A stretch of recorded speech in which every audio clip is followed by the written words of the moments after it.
نحمده ونصلي على رسوله الكريم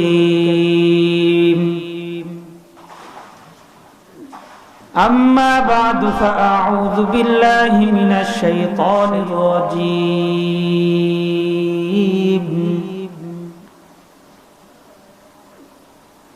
بسم الله الرحمن الرحيم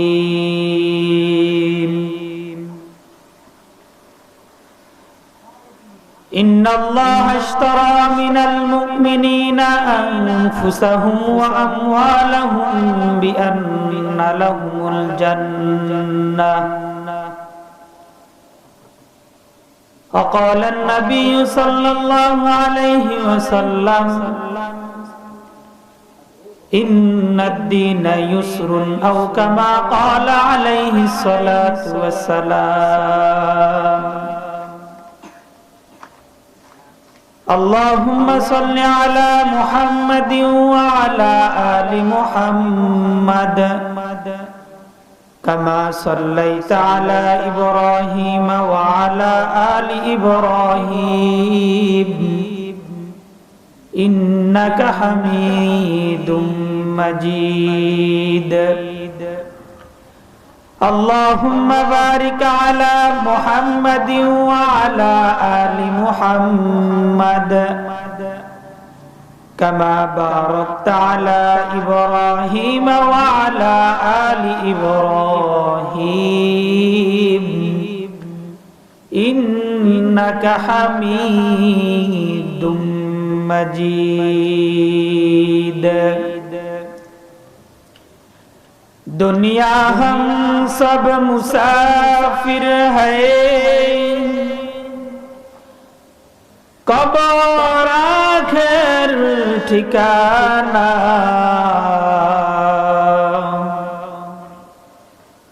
کوئی آگے روانہ ہے کوئی پیچھے روانہ بلغ العلا بکمالہ خشب الدجى بجمالہ حسنت جمیع خصالہ صلوا علیہ وآلہ محمد ابن آکر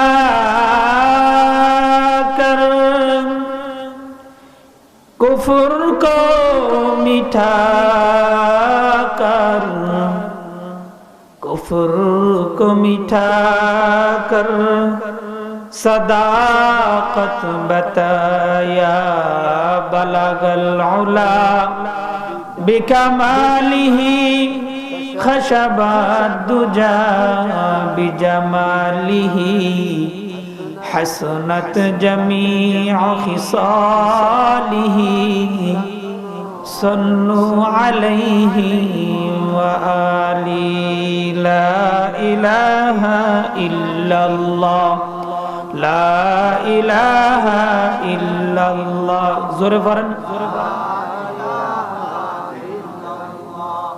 لا الہ الا اللہ لا الہ الا اللہ بہو دور مدینہ اللہ نیبو کی نازنینہ بہو دور مدینہ اللہ نیبو کی نازنینہ دایا کر دایار اللہ دایا کر دایار اللہ پورا مومن باشورا لا الہ الا اللہ لا الہ لا الہ الا اللہ لا الہ ہاتھے کرو ہاتھر کم پائے کرو پائر کم ہاتھے کرو ہاتھر کم پائے کرو پائر کم زبان شود بلو ہے مومن আল্লাহ তাআলার জাতি নাম লা ইলাহা ইল্লাল্লাহ লা ইলাহা ইল্লাল্লাহ লা ইলাহা ইল্লাল্লাহ লা ইলাহা ইল্লাল্লাহ লা ইলাহা ইল্লাল্লাহ মুহাম্মাদুর রাসূলুল্লাহ সাল্লাল্লাহু আলাইহি ওয়াসাল্লাম। আলহামদুলিল্লাহ, আল্লাহ পাক রব্বুল আলামিনের দরবারে লাখ কোটি শুকরিয়া যে মহান আল্লাহ পাক রব্বুল আলামিন আমাকে আপনাকে ফিতনা ফাসাদের জামানা থেকে ফারিগ করে সবচেয়ে উত্তম মজলিস জান্নাতের বাগানে আশার বসার আমি নাখানদার নালায়েককে কিছু কথা বলবার আপনাদেরকে শুনবার মতো তৌফিক মহান আল্লাহ পাক রব্বুল আলামিন দান করেছেন। এজন্য সকলে উচ্চ কণ্ঠে ঈমানিয়তের কণ্ঠ ছেড়ে সকলে জোরে সোরে একবার বলি আলহামদুলিল্লাহ। আজকে এই মাহফিল হওয়াতে আপনারা খুশি না বেজার? জোরে বলেন খুশি না বেজার? আপনাদের এই মহল্লার যুবকরা যে মেহনতের ফসল দেখাইতেছেন, আপনারা এতে খুশি না বেজার? আপনারা কি ভবিষ্যতে আরো চান? আরো প্রতি বছর কি আয়োজনটা আপনারা চান? আল্লাহ কবুল করেন। আরো জোরে বলেন আমিন। আমি আগেই বলেছি আলোচনা আমি করব না, তারপরও যেহেতু একখানা আয়াত আপনাদের সামনে আমি তেলাওয়াত করেছি, ওই আয়াতের ভূমিকা ছাড়াই দুই চারটা কথা আমি বলার চেষ্টা করব ইনশাআল্লাহ। তার বাকি আমার পরে ওয়াইজিনে কেরাম চলে আসবেন। আমি শুধু আপনাদেরকে গোছায় নিতেছি, যারা এখন এদিক সেদিক ঘোরাফেরা করতেছেন আমার বয়ানের মাঝে আপনারা চলে আসেন, দেখবেন ইনশাআল্লাহ আজকের উলামায়ে কেরামের চমৎকার বয়ান আপনারা শুনবেন ইনশাআল্লাহ। আল্লাহ তাআলা সকলকে মাহফিলের দিকে আসার তৌফিক দান করেন, বলেন আমিন। আপনারা মনে করবেন এখানে অল্প মানুষ না, নবী করিম সাল্লাল্লাহু আলাইহি ওয়াসাল্লাম বলেন কোথাও যদি কোনো জান্নাত বা কোরআন হাদিসের মজমার আয়োজন করা হয়, ওই মজমা থেকে নিয়ে আসমান পর্যন্ত ফেরেশতারা ওই জায়গাটা ঢেকে রেখে দেন। কত দাম ওই মজমার, যে মজমাটা ফেরেশতারা ঢেকে রেখে দেয়, ওই মজমার ভিতরে শয়তান আসতে পারে? এই মজমায় কে আসে? যাদের উপর আল্লাহ তাআলার রহমত আছে তারাই, ঠিক কি না? এখানে বাবা আসছে, ছেলে আসতে পারে নাই, অথবা ছেলে এসেছে বাবা আসতে পারে নাই, ভাতিজা এসেছে চাচা আসতে পারে নাই, চাচা এসেছে কিন্তু ভাতিজা আসতে পারে নাই। কেন? একটাই জবাব, যার উপর আল্লাহ তাআলার রহমত করেছে সে এখানে এসেছে, যার উপরে রহমত নাই সে আসতে পারে নাই, ঠিক কি না? قال الله تعالى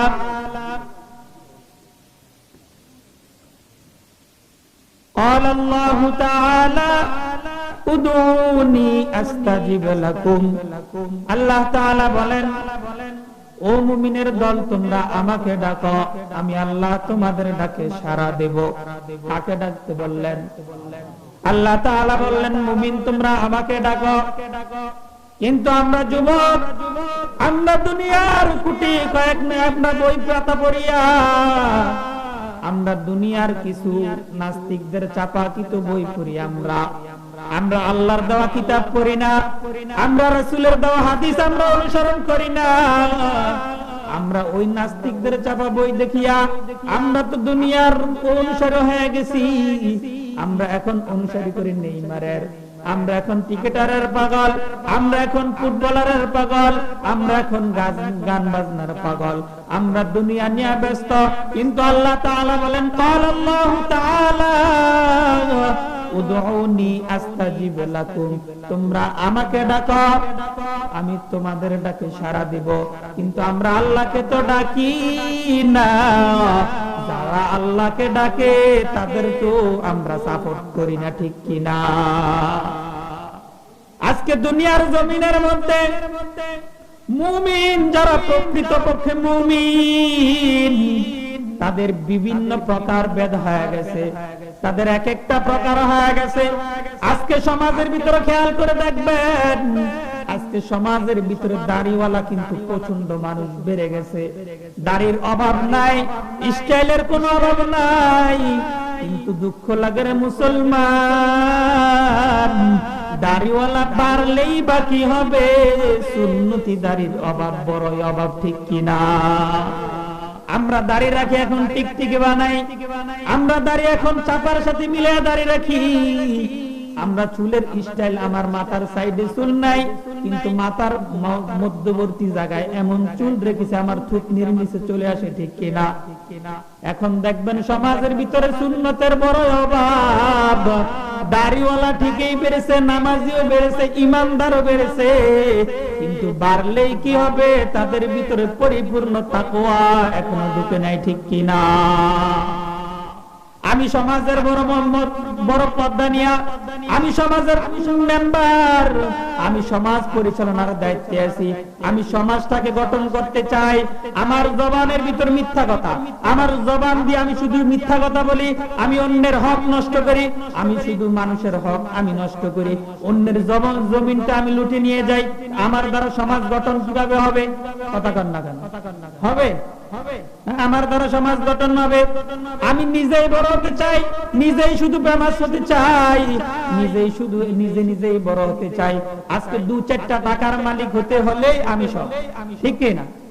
আজকে আমি যদি কিছু টাকার মালিক হতে পারি, 2-4টা কথা যদি মানুষের সামনে দাঁড়া বলতে পারি, আমি মনে, তাহলে এক লোক বলবে, দেখছ আমাদের এলাকার ছেলে, আমাদের মহল্লারই ছেলে, কিন্তু আমরা তাকে কত ভালো জানতাম, এখন ছেলেটা খারাপ হয়ে গেছে। এরে বান্দা, আমি কত বড় লম্বা করবো না, আমি একটা কথা বুঝাইতে চাই। আয়াত পড়েছিলাম, ইন্নাল্লাহ আশতারা মিনাল মুমিনিনা আনফুসাহুম ওয়া আমওয়ালাহুম বিআন্না লাহুমুল জান্নাহ। আল্লাহ তাআলা বলেন, দুনিয়ার মুমিন তোমাদের জন্য আমি আল্লাহ তাআলা অফার করলাম। কি অফার? আল্লাহ তাআলা বলেন, তোমাদের জান মান আমি আল্লাহ কিনে নিলাম, বিনিময়ে ওয়া আমওয়ালাহুম, আমলের বিনিময়ে আল্লাহ তাআলা বিআন্না লাহুমুল জান্নাহ, আমাদেরকে আল্লাহ তাআলা জান্নাত উপহার দিয়ে দিয়েছে। আল্লাহ তাআলা বলেন, তোমাদের জান মাল আমি নিয়ে নিছি, এখন তোমাদের জান নিয়ে তোমার চিন্তা করতে হবে না। তুমি দিন বেলা কি খাইবা, জীবনভর কেমনে চলবা, কিভাবে দিন কাটাইবা, কিভাবে তুমি থাকবা, কিভাবে দুনিয়ার জমিনে বসবাস করবা, এগুলো নিয়ে তোমার চিন্তা করার কোনো টেনশন নাই। কারণ আল্লাহ তো বলেছেন সব দায়িত্ব কার? আল্লাহর। সব দায়িত্ব আল্লাহ নিয়ে নিছে, বিনিময়ে জান্নাত দিয়ে দিছে। আমি যদি আমার জীবনটা আল্লাহকে দিয়ে দিতে পারি, আমার জান, আমার মাল, আমার কুরবান সব কিছু যদি আল্লাহর জন্য দিয়ে দিতে পারি, তাহলে আল্লাহ তাআলা বলেন জান্নাত। কেমন করে জীবন দিবা? বলে কল্লা দিয়ে দিবা। আল্লাহকে জীবন দিবা কেমনে? কল্লা দিয়ে দিবা। কথা কন না কেন? কল্লা দিতে কইছে? জীবন দিতে কইছে? না না, এই জীবন দিতে কই নাই। কয় কেমন জীবন দিতে কইলো? তোমার ঈমান নামক মহান দৌলত, তোমার ভিতরে যে তাকওয়া নামক একটা পাওয়ার আছে, ওই ঈমান নামক মহান দৌলতটা পরিপূর্ণ আল্লাহর দিকে লাগায়া দাও, কোরআনের প্রতি লাগায়া দাও। ওই ঈমান নামক মহান দৌলতটা কেমন করে লাগাইবা? ছোট্ট একটা ঘটনা দিয়ে আমার বয়ান আমি শেষ করব।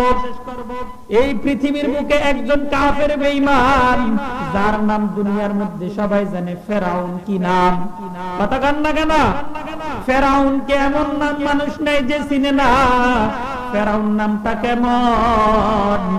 ফেরাউন নামটা এত খারাপ, মুসলমান রাখবে তো দূরের কথা, এটা কোনো হিন্দুরাও পর্যন্ত রাখে না, ঠিক কিনা?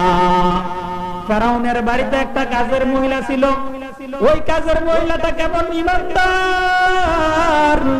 ওই কাজের মহিলা, সংক্ষিপ্ত আকারে বলতেছি, ওই কাজের মহিলাটা একদিন ঘরের ভিতরে দাঁড়াইয়া মাথা আশ্রাইতেছে, মাথা আশ্রয় না চিরুনি দিয়া, মাথা আশ্রাইতেছে। হঠাৎ করিয়া কাজের বুয়ার হাত থেকে চিরুনিটা জমিনের ভিতরে পড়িয়া গেছে।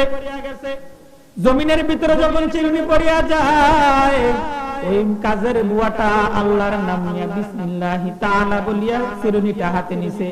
চিরুনিটা যখন আল্লাহর নাম নিয়ে হাতের মধ্যে নিছেন, ওই মহিলা জানতো না পিছনে যে ফেরাউনের কাজের ওই পালক মেয়েটা দাঁড়ায় রইছে। ওই ফেরাউনের পালক মেয়েটা দৌড়ে ফেরাউনের কাছে গিয়া বলতেছে, ও আপা, আপনার কাজের মহিলা কি সংবাদ দিল? কি সংবাদ দিল জানতে চাই।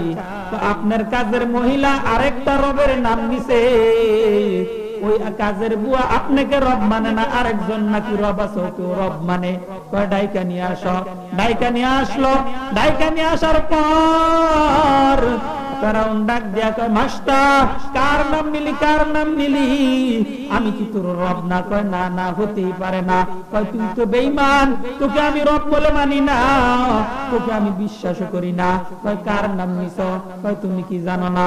কয় কার নাম? কয় তোকে যে বানাইছে, আমাকে যে বানাইছে, সারা দুনিয়াকে যে আল্লাহ বানাইছে, ওই আল্লাহর নাম আমি নিছি। কয় তুই কি আমাকে মানুষ না? কয় প্রশ্নই আসে না। এই কথা বলার পর ফেরাউনের মাথা মেজাজটা খারাপ হয়ে গেল। ফেরাউন ডাক দিয়া কয়, না না, সহ্য হয় না, থাকবি তো থাকবি, আমার বাড়িতে থাকবি, আমার বাড়িতে থাইকে আবার আমার বিরোধিতা করবি, এটা হতে পারে না।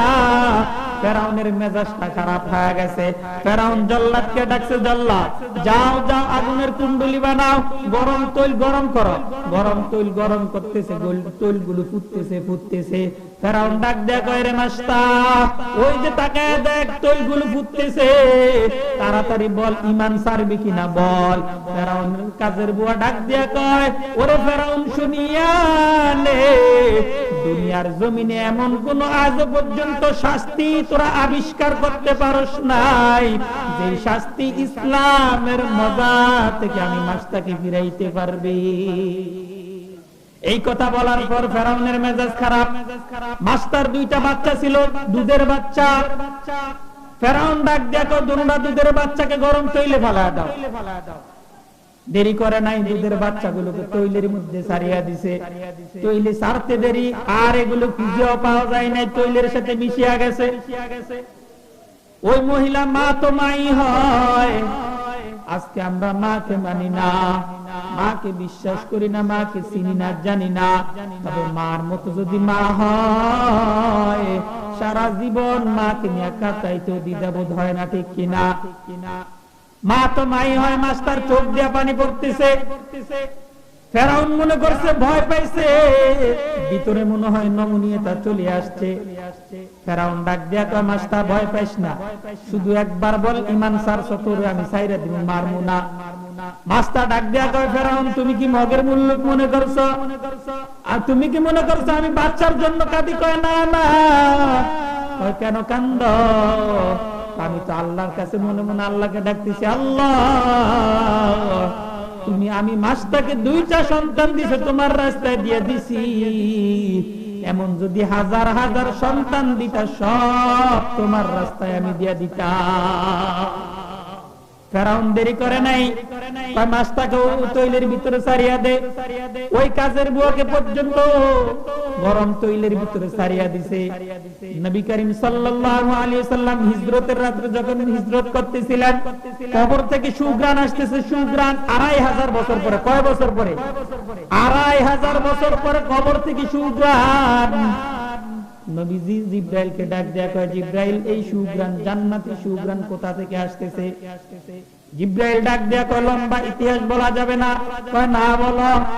এটা জান্নাতি সুঘ্রাণ নয়। কয় তাহলে এই সুঘ্রাণ কোথা থেকে আসতেছে? কয় পয়গম্বর জানতে চান। ফেরাউনের বাড়িতে যেই কাজের বুয়া ছিল, ওই কাজের বুয়ার কবর থেকে আজকে 2500 বছর পর থেকেও সুঘ্রাণ আসতেছে। নবীজি জিব্রাইলকে প্রশ্ন করলেন, জিব্রাইল কতদিন পর্যন্ত এই সুঘ্রাণ আসবে? কিয়ামত পর্যন্ত এই সুঘ্রাণ আসতে থাকবে। এটা কিসের বদলতে? ঈমান নামক মহান দৌলতের বদলতে, ঠিক কিনা? আপনার আমার ঈমান যদি মজবুত হয়, দুনিয়ার সব কিছু একদিকে থাকবে, দুনিয়া ছাড়িয়া দেন, আল্লাহর দেন তা লাগায়া দেন, আল্লাহর দিকে মগ্ন হয়ে যান।